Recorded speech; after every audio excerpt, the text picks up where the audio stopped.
The following is a special presentation of Tony Kurre Radio.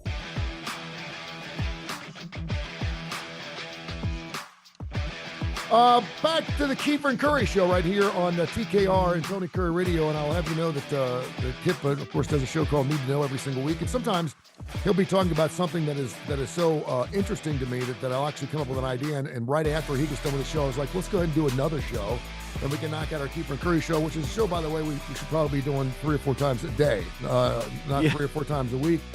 So we were talking about last week about movies, and about how every movie that is coming out seemed like it was a remake, and now I'm seeing this Gosling movie. I guess the guy who played the Ken in Barbie, which is the perfect timing. The Fall Guy. Do you see this? The movie The Fall Guy is now coming out with Emily Blunt, and I'm thinking to myself, of all the shows, and I guess that was who was the guy who played the Fall Guy? Majors. Lee Majors. Played the Fall Guy. Farrah Fawcett's husband. Yeah. Your mortal enemy because he stole your girl. Exactly. And so I was just thinking, here we go. You know, life is cyclical. Things always come back. We just rehash things we're doing over and over and over again.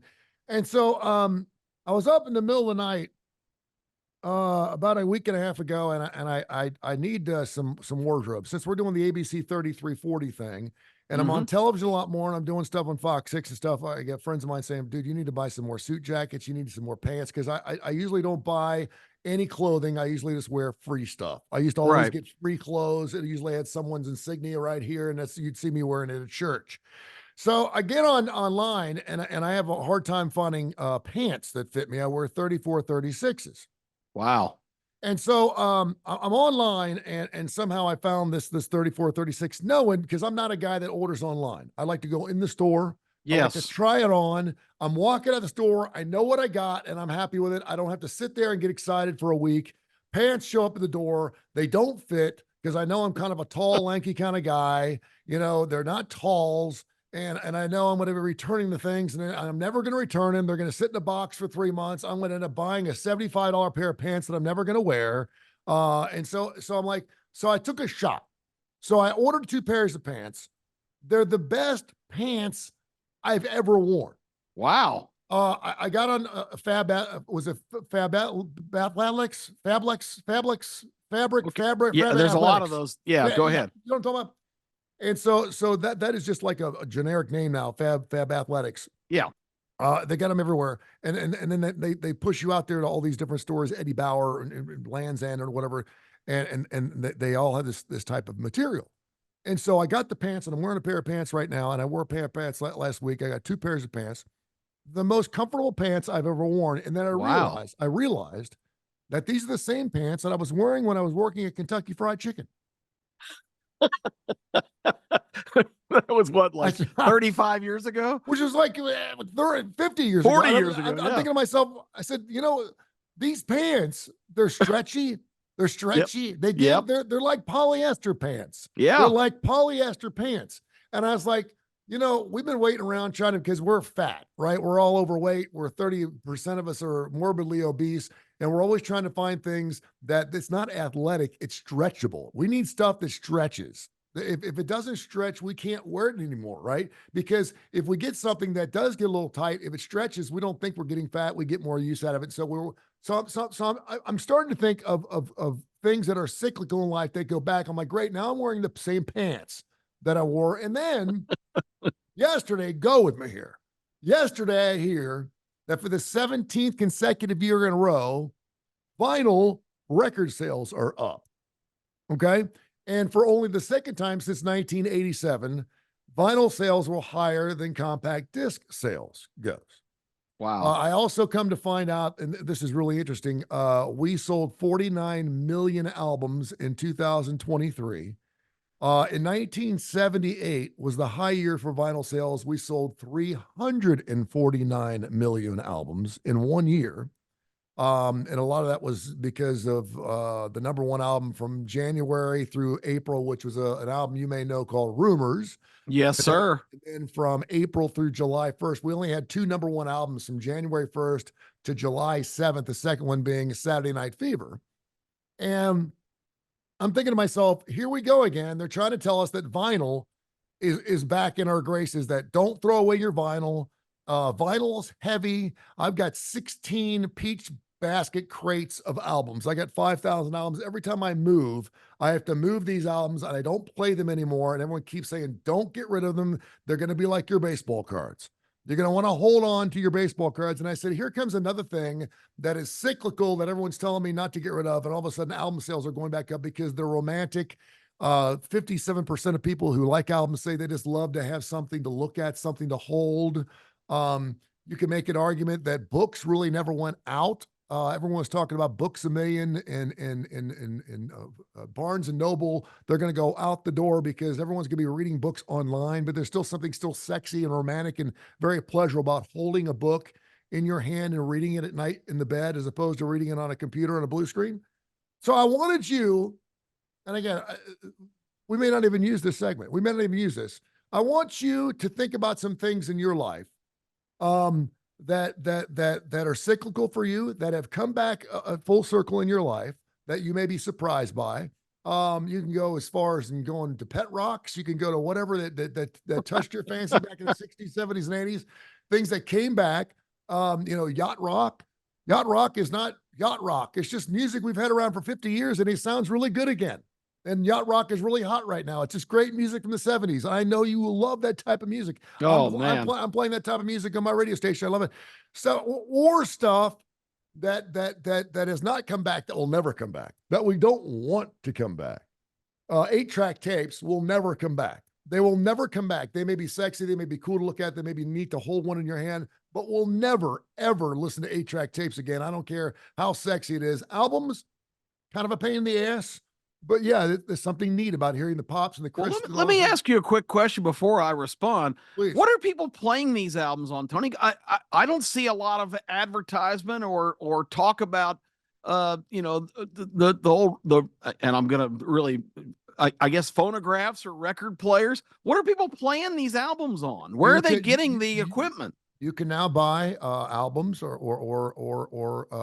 album players, turntables. If you just Google turntables, there are now stores that are popping up all over the place that are selling these turntables for, and really a lot of them are ones that we still have. I mean, I still have a couple of Technic 1200s that are top of the line turntables. They're $1,200 turntables that I used when I played parties and stuff. I never got rid of them, and they're super heavy, and they use diamond styluses. They're beautiful, and I'll never get rid of them, but I never use them. The whole idea of going, yeah, albums sound better than CDs. No, they don't. No, they don't. No, there's imperfections on albums. Yeah, and it's fun, and it brings back memories for you. Yeah. And if you used to hear the same song over and over and over again, you know exactly where that pop is. You know what the end of the album sounds when the stylus just hits the end of the record. I can remember being up at 96 Rock up in Hamilton, Ohio, and the three of us would be out in the back smoking dope, and you could hear the turntable. That smoking dope is not cyclical. That's been a constant. Well, there you go. Yeah, back in the 70s, that was a pretty in vogue kind of cool thing to do. And all of a sudden it was like, anti-drugs. We don't do drugs. Yeah. This is your brain on drugs. Guess what, folks? Guess what? Alabama, for God's sakes, has now ruled that it's okay to smoke dope. I mean, who would have thought of it? But is there anything else that is just gathering in your brain? Now that we're in our 50s, we've certainly seen, we always talk about life is cyclical. Bell bottoms are back. Bell bottoms are never going to go away. I love bell bottoms because I have big ass feet. So I have to have pants that are a little wider at the bottom. If I wear skinny pants, I look like a flipping clown. My feet are so damn big. I look like a clown. I've got the same issue. What size shoe do you wear? 15s. Okay, well, you're too high. I'm at 13s, and I feel the same way. So yeah, I can't do it. I've got to wear something, wide open at the bottom, or else my feet look huge. But is there anything that you could think of in your life that has come full circle, back around, that you could think of, or something that perhaps you would never want to see full circle come back? Well, I'm probably a terrible person to ask that question, because I am somebody that's really resistant by my DNA to any kind of trend.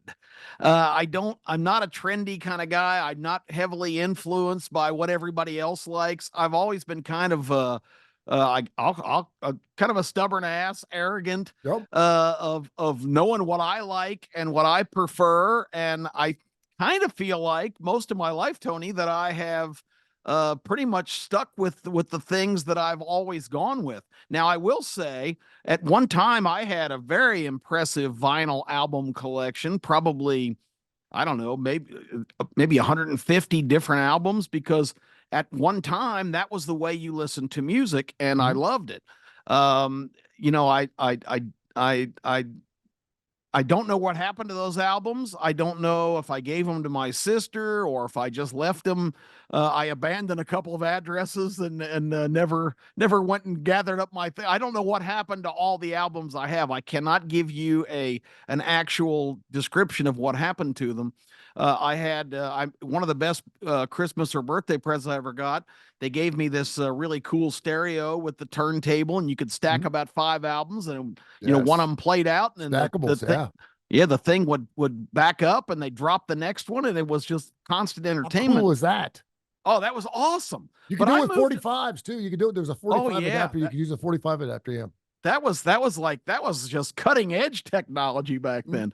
But you know, I guess the point is, for me, when that became the dodo sort of, and there was other ways to listen to music, because you know, in my teenage years, car stereos became the thing that was the had to have product. But again, I wasn't really responding to a trend as much as, you know, I was going back and forth. I lived in Atlanta basically, but was going to college in Memphis, and I was doing a lot of over the road driving, and I got so into my music there that I made the investment as they transitioned from 8 tracks to cassettes. So I had a bunch of those at one time. Yeah, you said now you've got 5 crates of albums. I was just in my storage unit the other day, which is another story, but I realized that as looking around there, I've taken just about everything that was viable out of there. I've just got a few things, but of the boxes remaining, like 6 of them are complete cram full with VHS tapes. What the hell am I going to do with those, and why am I holding on to them? I've got those too. I mean, what do we do with them? I asked my son, who's really cutting edge on all this stuff. I've got brand new movies that have never been opened. I still in the plastic. Me too. And I asked him, I said, are there any value to these at all? And he looked at me and said, no. What do you do with them? You can't just throw a perfectly good movie. I mean, they're not even opened. I've got the Godfather trilogy. I've got Ken Burns' Civil War, Ken Burns' baseball. I mean, these are things that are just awesome, and I can't throw them away. I'm the same exact way. I've got a box of that stuff that just kind of goes along with me, and maybe I'll throw a couple away each. I've got, like, because I got 3 kids, I've got every Disney VHS movie. Me too. Everything from Lady and the Tramp. I mean, I've got it all, and it's sitting there, and it's brand new. It's brand new. I don't even know what to do, and I feel guilty about throwing that stuff away because it's perfectly good for somebody. I don't know where to go with that. Let me back up a little bit, because you brought up something really interesting that I knew you'd do this. I knew you'd bring up something that I could tangent off on this. So AC/DC was one of the last bands on the face of the earth to allow iTunes to sell their music. Now, one of the reasons they were one of the last bands to sell their tunes, and I think Metallica was that way too, was because they believed that when they released an album, it was a listening experience. There not are 1 song, there's not 2 songs, there's not 4 songs, it's not an EP. There are 10 to 11 to 12 songs off this album. There would be a way where they would sit there and say, okay, this was going to be the first one released as a single. Usually with side A, cut 1 was going to be the first single of an album, and then you'd have, you know this, you'd have somewhere between 35 and 40 songs. You copper it down to you get you 20, and then you pick it down to about 16 or 17 songs. You put a couple deep cuts on, and you weren't necessarily trying to pick every song that was going to be a hit off a record, although sometimes you just took your 9 or 10 best songs and hope like hell something would hit. There were certainly some songs on there that some of the band members like. Listen, I love this song. I don't care if people don't like it or not. This exemplifies my. This is my statement. This is my statement. This is my song. And so I really appreciate the fact that AC/DC did it, because they like, when you buy an album, you should listen to the whole thing. 57% of all album sales in 2023 were through vinyl, and you're thinking to yourself, "Wow, 57%." But if you look at all the overall music that was sold, vinyl only accounts for 4% of all music sold, because we're all buying those 99-cent iTunes. We're all buying the streaming services. We all got the free iTunes, and we're just listening to the music as it comes up. What from a guy like you who can recite the lyrics off Souvenirs from Dan Fogelberg back in Oh, absolutely. 1974 from start to finish? What are we missing out on when we get new albums now? I'm not even going to use Taylor Swift as an example, because Swifties will buy, they know they're going to love every single song on the album. When you and I went out and bought a new album from the Steve Miller Band, we usually wait till there was a couple of hits on it first. You know, if you had 2 hits, it was worth buying. It was worth putting the $8.99 or $7.99 out there, because the rest of the album, some of it sucked. I got some albums where the front side is fantastic, the back side, I never listened to it again. They just mail that in. Yeah. What are we missing out on, knowing that we're never hearing any of these other songs by anybody? Yes. See, if you had, I just pick somebody. So I say Steve Miller Band, and it had 2 or 3 good songs, and they were all, maybe they were songs number 1 and number 4 on the front side, maybe number 2 and number 5 on the back side. You weren't going to go up and pick the needle up and move it. You couldn't fast forward it on an LP. Now you could do that on a cassette deck, which was really cool. And of course, CDs were great because you just hit the next track, right? It would just go to the next track. So when we had albums, we had to listen to the entire album. Yes. And because we had to listen to the entire album, we fell in love with the entire album. We ended up listening to some of the songs that we thought we'd never like, but ended up falling in love with them because they were just such a wonderful, wonderful song. And I wonder now, these kids, they don't ever hear any of that other music from these artists. All they're hearing are the hits. And I'm wondering, how does that play into, you don't ever hear any of the songs from any other artist?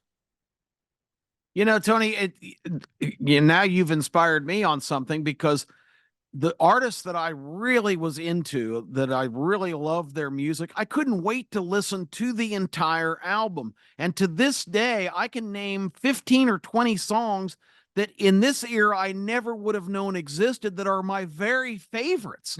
Billy Joel put out an album, and now I'm having a blank moment here, but it was just full of huge hits.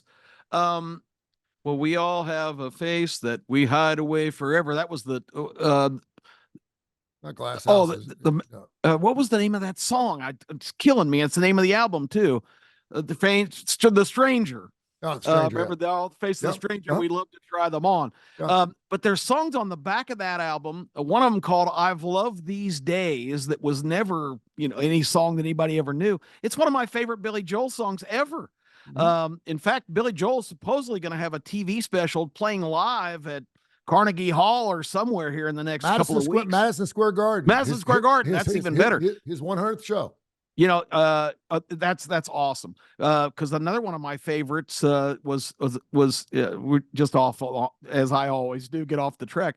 But Billy Joel played the last show ever at Shea Stadium, where he basically started his career. The Last Play at Shea is one of the best documentaries, because he brings in all kinds of luminary, singers and songwriters, and they perform songs with him. But so I'm really looking forward to that Joel network TV thing.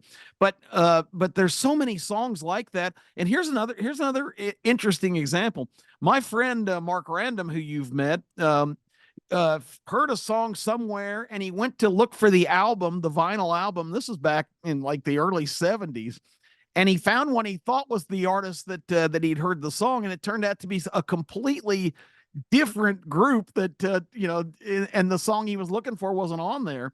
But so he ended up saying, well, do you want this album? It's pretty good if you want to listen to it. And there's a song on there. It's the Mark Allman Band, who nobody's ever heard of. I don't know. Band. Wow. If you even, I know you've heard of every band, but Mark Allman did, maybe 2 albums. There's a song on there called Trade Winds that, Tony, it's actually on YouTube, and I listen to it all the time. Really? It's one of my favorite songs ever, and it was an absolute mistake.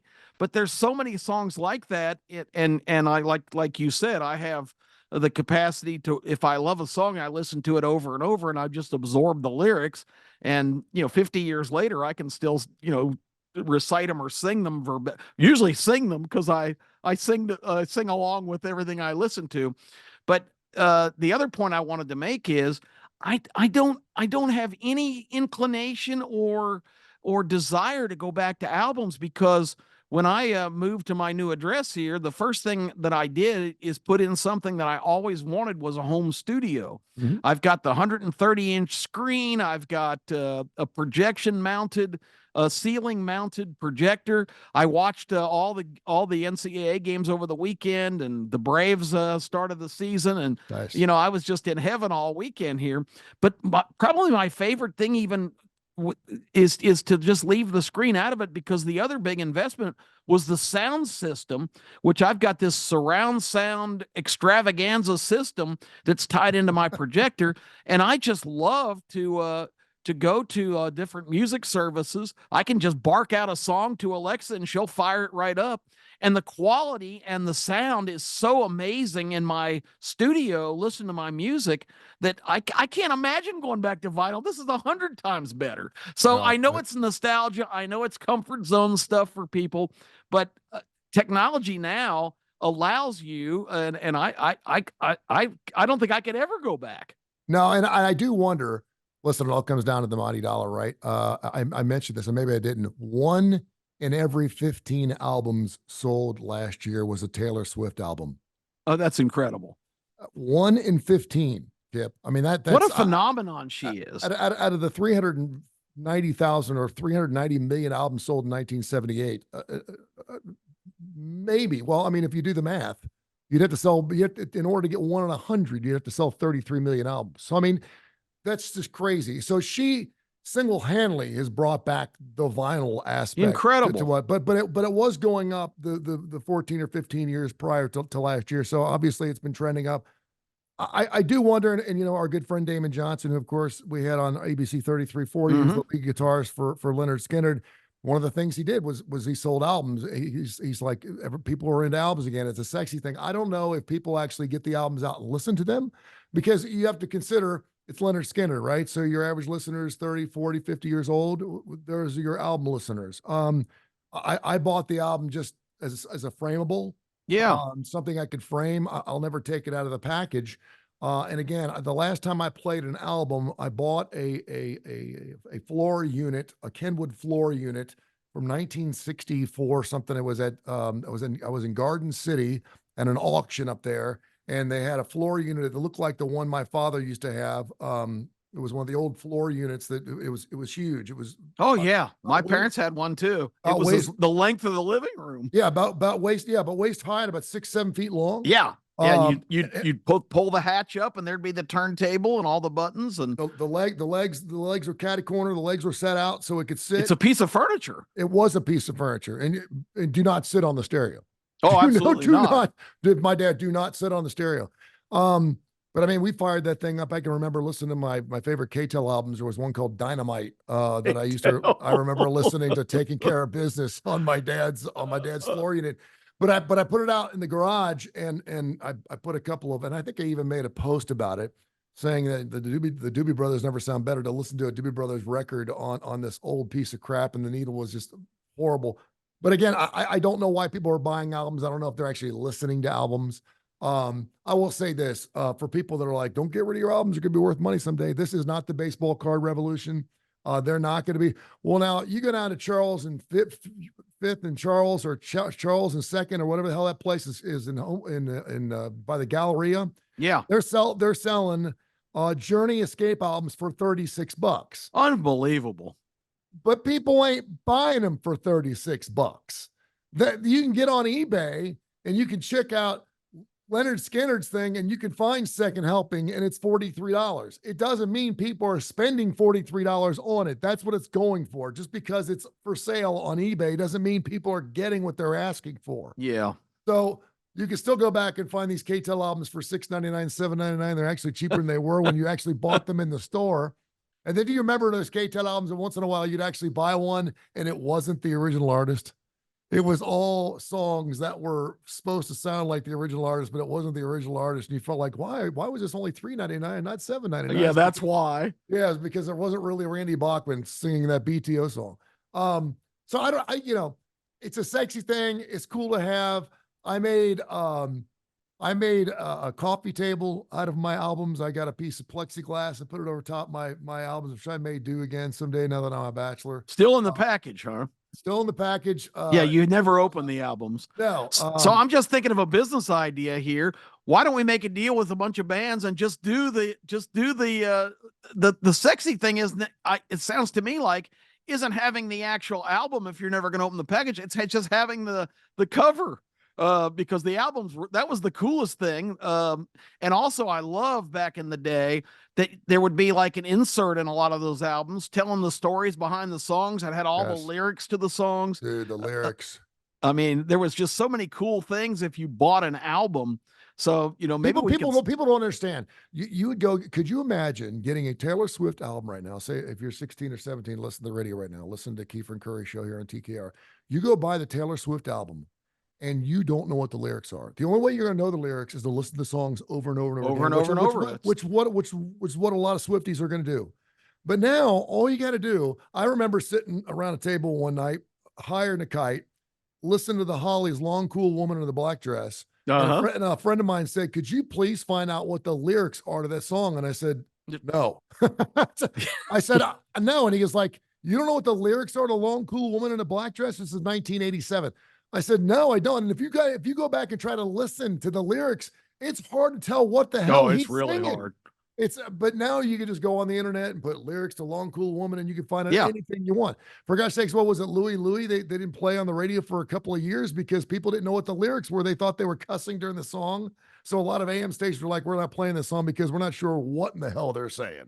But yeah. And so you get an album and sometimes you'd pull out a piece of paper, a sleeve that was slid in the back, and it was the lyrics page, man. It had that was awesome. The lyrics, and you were like, oh man, and you used to sit there and read it like a book. Yeah, you play the new album and you've got the lyrics in your hand and you're following along. It's a lost thing. Remember the Elton John song Rocket Man? There was controversy for years about one line in the song that everybody heard differently. Yep. Because he just and it turned out it was burning up this fuel up here alone. But people had all kinds of different ways to sing that. We used to be so into lyrics in high school that sometimes when we were bored in class, you just sit there and write lyrics out in your notebook, and whatnot. And we should do a show on that, man. I know it. We're going to throw. Yeah, go ahead. I'm going to throw my friend Steve Hardy under the bus. One day he was doing that, and he was doing the old song "Have You Seen Her?" And he said, and remember how that song started? 10 years ago, I was happy as a lark.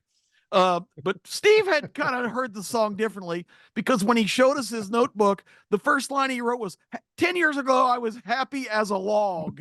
Well, I don't know how happy logs are, but we gave him shit about that for years and we still tease him about it. Hey, my favorite too. I used to think, Call Me the Breeze. I love you, Georgia Peaches. I thought they were saying, I love you, Joe the Preacher. If you listen to that, it sounds, I love you, Joe the Preacher. Sounds like they're saying Joe the Preacher. John Fogerty made There's a Bad Moon on the Rise. He made it hysterically. It was point on where everyone thought they said there's a bathroom on the right. In his live album, Premonitions, he sings There's a Bathroom on the Right in the middle of the song. He actually sings that verse. Oh, wow. And the other one, it was what was the other one? Revved Up Like a Deuce, Another Roll on a Night. We thought we thought they said douche. Revved Up Like a Douche. To this day, people think that's what the line is. Yeah. Bruce Springsteen wrote that song, and I was going, that doesn't make any sense. Because that is exactly how that lyric sounds. It did. Oh, that's hilarious. Amazing. Stuff. Let me add one quick thing. I know we're running along, but it just kind of dawned on me, and I don't want to put a damper on what's been a really interesting topic. But you asked me if I have any retroactive things. I do have kind of a retroactive emotion. In my teenage and young adult years, always in pursuit of the fairer sex, and always setting my bar extremely high. Probably higher than I needed to based on my suave and attractiveness and worldliness and anything else you want to put in that category from that awkward time when you're 16 to about 21 or 22. and just failing constantly, always getting to the gates, but never able to, to breach the defenses out front. It's funny now at this point of life, Tony. I guess that's my biggest retroactive thing. I'm kind of feeling the same thing now in pursuit of relationships, but it's a completely different dynamic in that before I felt inadequate and not up to the task and like I was the great underdog. Now that the experience is really bizarre because I feel like I'm at a great point in my life. I feel like I've developed into a full scale person with humor and intellect and the whole package. I don't think I'm horrible to look at this age. I'm not. I'm certainly not going to go on the Golden Bachelor. They're not going to be selected for that. but I'm feeling the retroactive feelings of kind of frustration and rejection that I felt back then, and it's for completely different reason. So that just kind of popped in my head, but I know that's fertile ground for further discussions on another program. But that I finally answered your question. That's the one thing that I guess I've gone back to that I had abandoned long ago. Well, if we ever get a chance, and you and I have broached the subject several times about doing some type of relationship show, and I'm serious. I think there would be a huge need for that, particularly at our age, in our experiences in our lives. Me more recently than you, going through a divorce, having children, the whole 9 yards. I think we could bring a lot to the table when it comes to a dating thing too, because I'm like you. I feel like I'm above going through dating apps. I know dating apps are a lot different than they used to be, and I know that used to be, you never went to a dating app unless you were just a plain loser. You needed to go to a dating app back in the the 80s and the early 90s when they were started. Now it's an in vogue thing. And it's kind of a cool thing to do, and people just do it just for fun. Some people don't even, or they're not even looking for relationships. They just get on dating apps to go on dates with people and meet people, which is fine. And there's about 75 million of them out there. I don't know if that's the road you want to go, but I will say this, and I'm kind of in the same boat.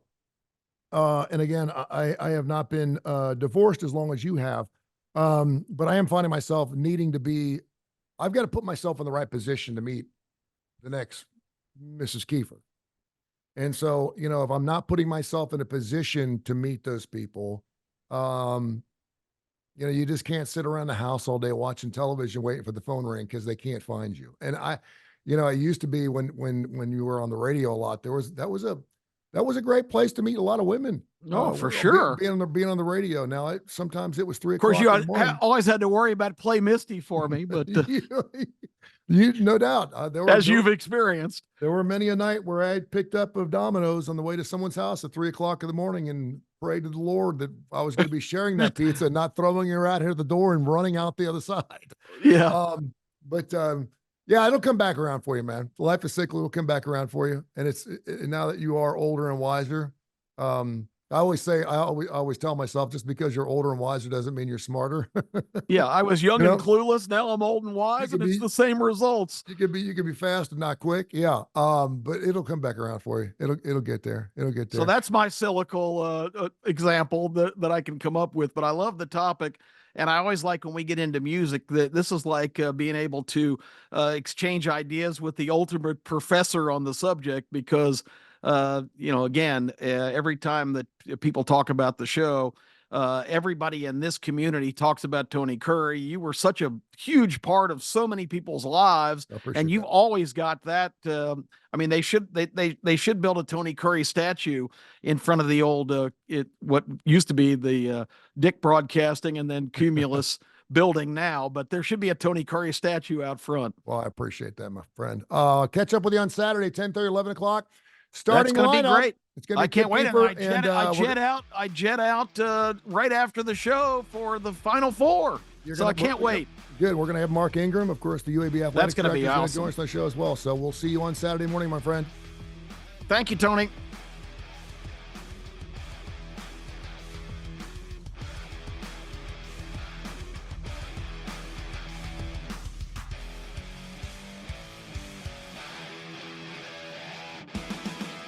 This has been a special presentation of Tony Kurre Radio.